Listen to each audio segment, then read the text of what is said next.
Kuna watu wanataka kumwabudu Mungu lakini Mungu afate mawazo yao.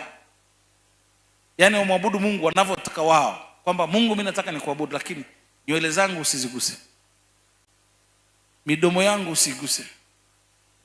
Nitakuabudu lakini usiniambie nivae nguo gani, mimi ninajua ya kuvaa.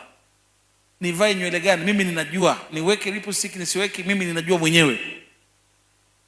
Kwa hiyo akitokea mchungaji anasimamia hayo maneno kwamba usiweke lipstick, usiweke wigi, usivae hivi na vile, wanasema mchungaji gani anakuwa mkali? Huku anataka sadaka zetu.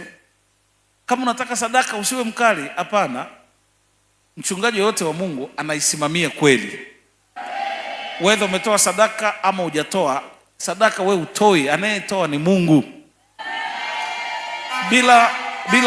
Bila Mungu kukuelekeza wewe huwezi kuleta sadaka. Wewe mchungaji unamjulia wapi? Wewe mjui chochote. Angekuwa kama yeye kama mimi hivi, ungenipa sadaka yako? Unaniona wapi? Mimi ni nani kwako? Lakini saa hizi unafanya kwa sababu ni mtumishi wa nani? Mungu ndiye anakuelekeza. Anakupa hela hii, peleke pale, uweke pale, utabarikiwa wewe mwenyewe.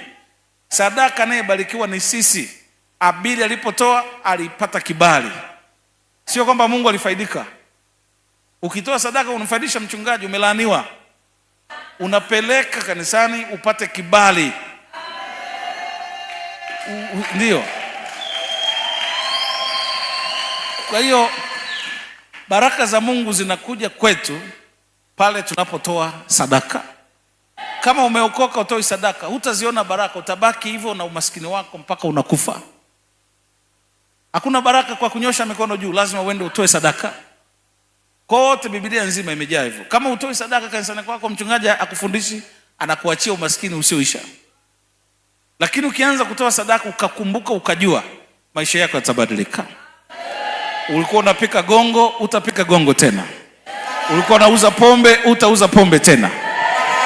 Ulikuwa unafanya biashara haramu, Mungu atabariki biashara halali katika jina la Yesu. Amen. Ndio.